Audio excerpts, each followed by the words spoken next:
So I'm going to talk to you today about the death of a democracy, the Venezuelan democracy. So last week, Venezuela had the presidential election, and they re-elected President Maduro. So he's the grumpy-looking guy in the corner there with the fantastic mustache. This is his second term. He was the political heir of Hugo Chavez, the mural painting right there. Hugo Chavez was a populist firebrand who was president from 1999 to 2013 when he died of cancer. So they had the presidential election. Maduro won. They came out and they said the media said this was a free and fair election. The government itself said it was a free and fair election. Everybody else around the entire world said this was not a free and fair election. It was a manipulated democracy. Maduro had structured it in a way that he knew he was going to win.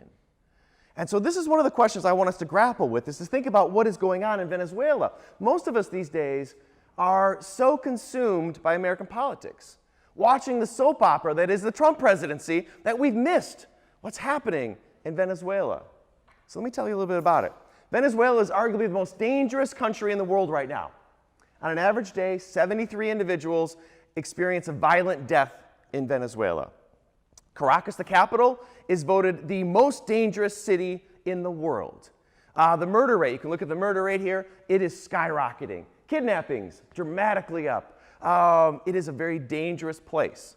And therefore, it's not surprising that you've seen a mass exodus from Venezuela. Early data from 2018 suggested that 5,000 Venezuelans were leaving the country every single day.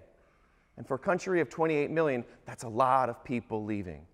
The other record that Venezuela has is the highest inflation rate. So right now, for March and April of 2018, the inflation rate for Venezuela was 18,000%. So as a comparison, the United States in 2017 was 2. Not 2,000, 2%. So you think about that, that's just an astronomical. It almost doesn't even make sense that the number could be that high. So when you go to the store, the value of the currency is so low that you don't actually count bills, you weigh bills. So you bring in the currency and you weigh it. This is somebody who was buying a pastry and had to put currency down to weigh the actual currency. Speaking of weight, over 3/4 of the Venezuelan population in the last year has lost 19 pounds. That's one statistic that I just find stunning. 3/4 of the population have lost 19 pounds. They call it the Maduro diet. It's like the Atkins diet, but way, way, way worse. So speaking of Maduro, so the president, he gave a speech not too long ago where he was talking about the economic crisis and the struggles that people are going through. He was using very good socialist rhetoric. Don't worry, we'll get through this. And so he was giving this speech on TV, but he knew there were going to be certain times that the camera would look away from him. And so in those moments, he was stuffing his face with empanadas.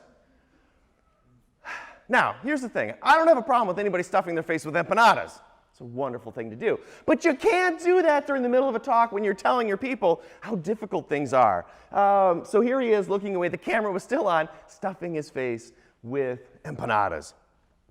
The other thing to know about this, the Maduro diet, they're using food as a weapon.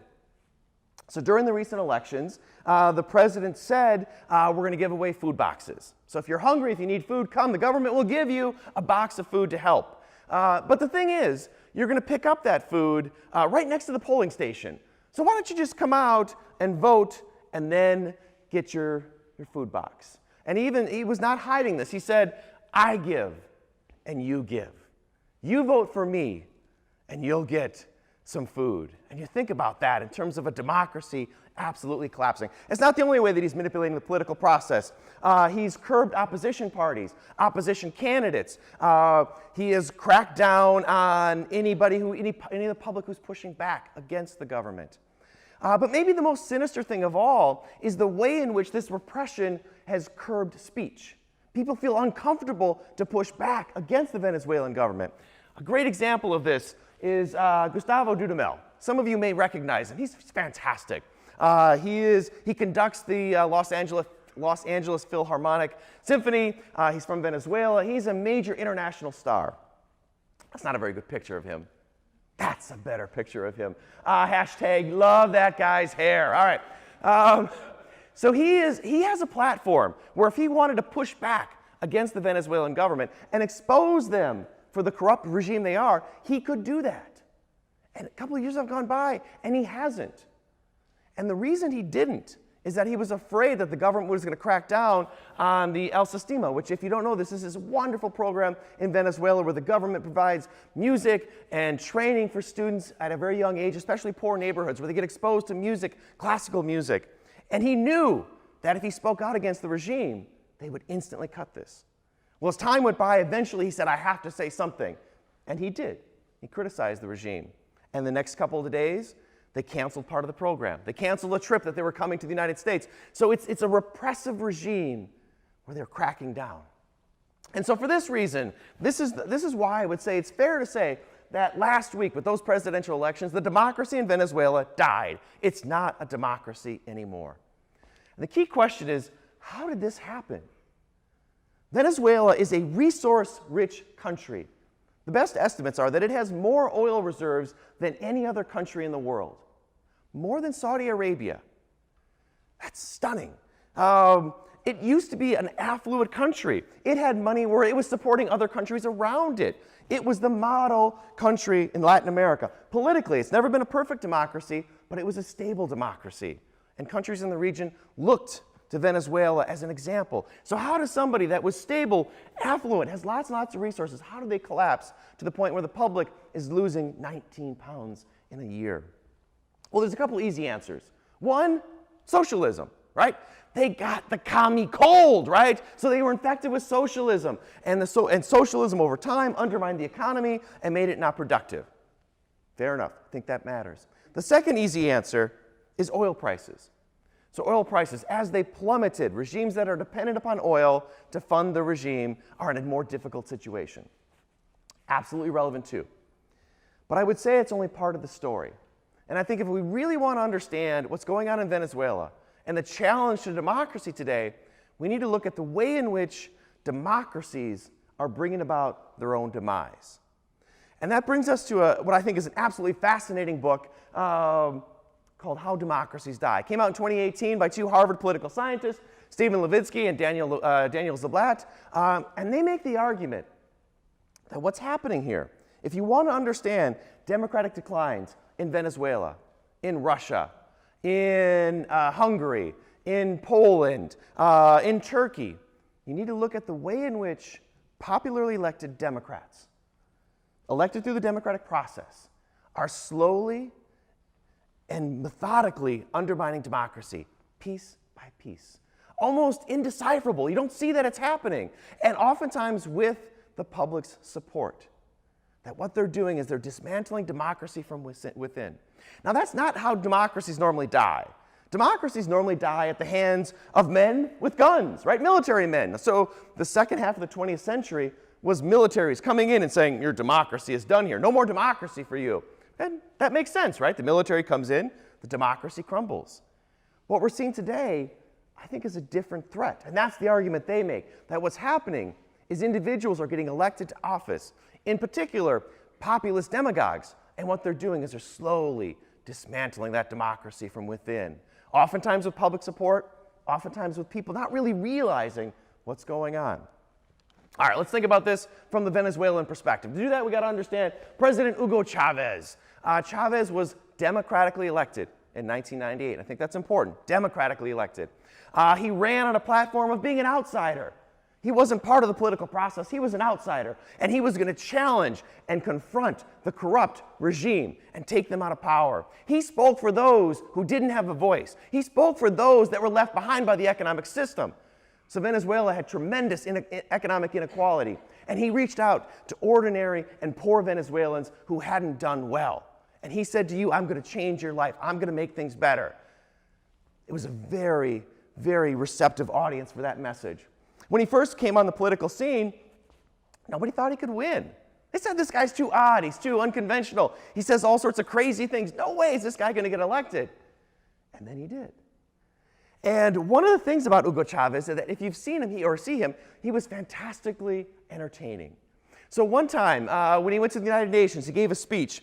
And this was after the U.S. had invaded Iraq. And the day before at the UN, George W. Bush had given a speech in that exact same spot. And so he walks up there, kind of looks around, and he says, yesterday, the devil was here.